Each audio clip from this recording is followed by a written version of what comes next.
Per Espen Stoknes, welcome to the Forum for the Future of Agriculture. You have just opened the first session this morning. You are a Norwegian psychologist. You have written books on economics and with a green emphasis, and you are a TED talker as well. Now, you've talked often about apocalypse fatigue.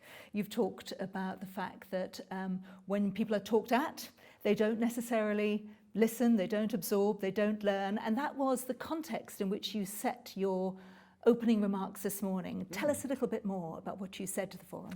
Yeah, there is this crucial finding in the science of science communication. We call it the information deficit approach.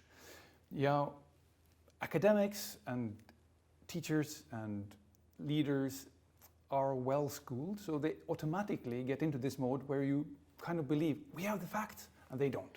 So they lack the information. That's the information deficit. Now we have to fill that up. Just get the information labels out there, the charts, the facts, and then people will change because now they understand the world as we do. Unfortunately, that bucket is already full. Yeah. So it doesn't really help to pour information inside people's heads. And so we've been making mistakes because, you know, at the forum we've been running for many years, you're talking about food systems, about how to transform them. Maybe the fact that we've been telling people what to do, labeling food, you know, looking at problems, has been too much of the stick and not enough of the carrot, or getting under the emotion of the story. Indeed. One of the other basic findings in psychology is called the ABC theory. It's affect, behavior, and cognition. Now, most analysts and thinkers over-focus on cognition, and many marketers have been maybe over-focusing on the affect. So eat this and you'll feel good, or drink this cup of coffee and you'll feel better.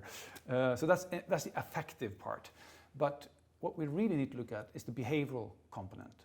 So how do you rearrange situations where there is food choice, so that when people are inattentive and don't think much and just move as they usually do, then they automatically get the most nature positive option.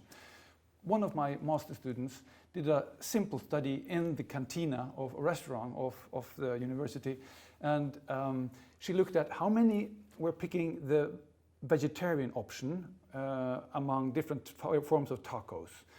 So quite a few people did, and the vegetarian option was all the way down at the end of the menu. Then she rearranged the menu and get away with the word vegetarian, and she put it as a Mexican style taco with beans and everything. No words about vegetarian. And then it was also made the chef's special of the day.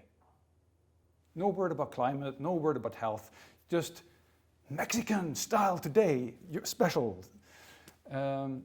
Pickup went up with 25%, while otherwise the vegetarian was hardly ever chosen. So this shows how you can influence behaviors, not through going through cognition, information, facts, but making it simple and convenient and attractive. And when we're talking about the food system and the fragmentation of it and the fragility of it, when we think about what's happening in the world today and what's happened with the pandemic as well, as a psychologist, what's your call to action? What's the main message in terms of what next? Because as you said to the forum, you know, we know the problems, we've heard about it, but you know, how do we, and you talked about framing, how do we frame next steps, both to citizens, both to governments, you know, to the world in order to help?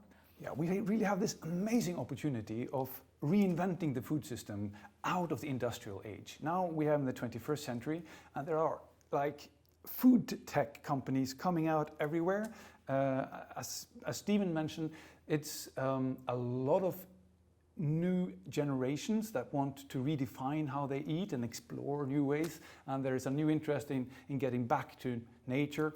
So innovating the way we access food, innovating the way nutrients are cycled, and then reinventing food in exciting, novel and surprising ways with molecular gastronomy and precision fermentation and all those incredible opportunities we have to make food a new universe. No longer just the old recipes, though we will want still the traditional food, but the main impact of what we eat can be lifted into that innovative space and making eating and food cool and healthy and authentic again.